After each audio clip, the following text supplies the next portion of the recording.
Hello and welcome to all of you. Today we are going to deal with a fresh chapter, that is electoral politics.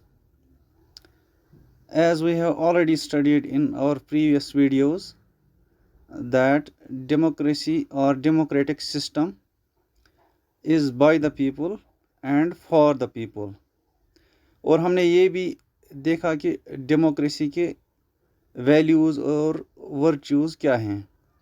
At the same time हमने ये भी समझा कि जो modern democracies हैं, they are indirect democracies.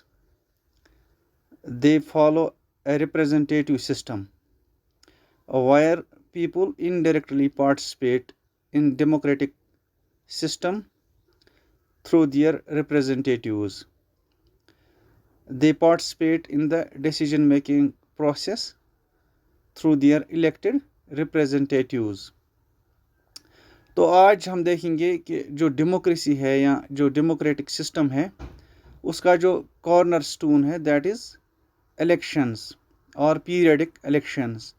So we have to remain focused towards the Indian system of democratic system.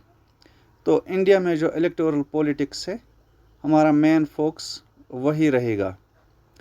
तो as you can see जो elections हैं they are integral to democracy because we can elect our representatives. जो हमारे नुमाइंदे होते हैं, जो हम लीडर्स चुनते हैं थ्रू इलेक्शंस, वो हमारे बिहाफ में फिर असम्बलीज़ में जाते हैं या पार्लियामेंट में जाते हैं और फिर वो डिसीजन मेकिंग प्रोसेस या लेजिस्लेशन में पार्टिसिपेट करते हैं.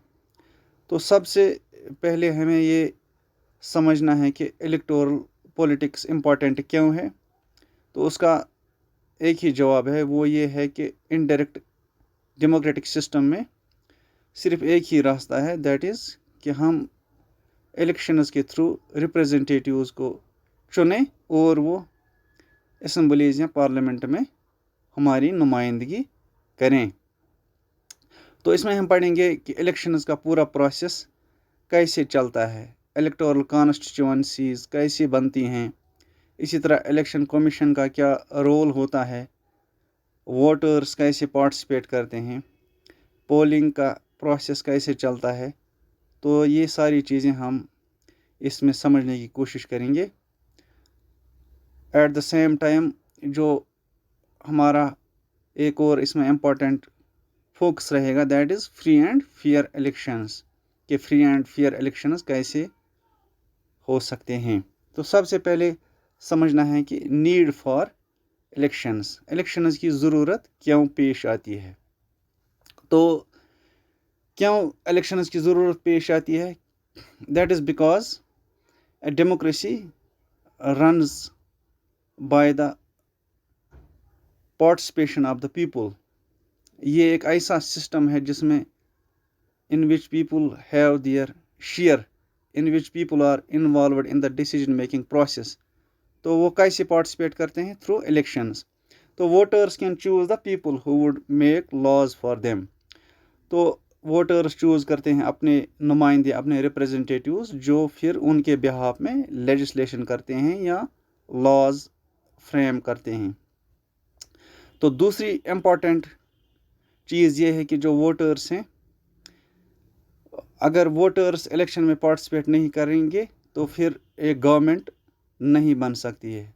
तो सरकार बनाने के लिए या गवर्नमेंट फॉर्म करने के लिए it is very important that people take part in the elections.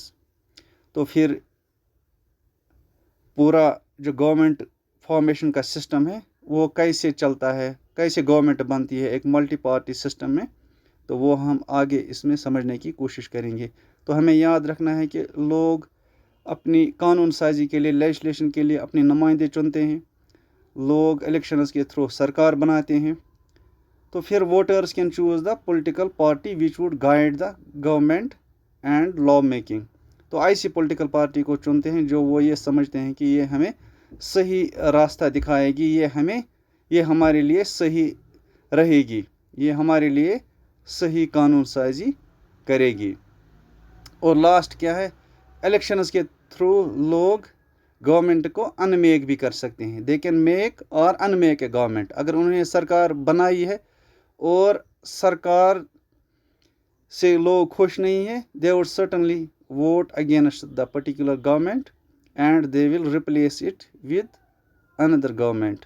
तो लोग उस सरकार से खुश नहीं होंगे, वो एक नई सरकार तश्कील दे सकते हैं। तो डेमोक्रेसी में जो लोग होते हैं वो ताकत का सरचश्मा होते हैं, उनके पास पावर होता है। तो वो ये पावर कैसे एक्सरसाइज करते हैं?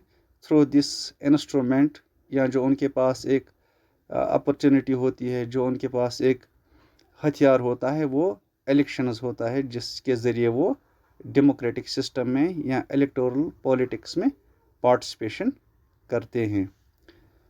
नेक्स्ट वीडियो में हम देखेंगे कि इलेक्शंस का प्रोसेस कैसे चलता है, इसमें इलेक्शन कमीशन का क्या रोल है, कॉन्स्टिट्यूएंसीज क्या होती हैं। तो इंशाल्लाह we will go through all these steps in the upcoming videos. Stay safe, stay home. Thank you for watching.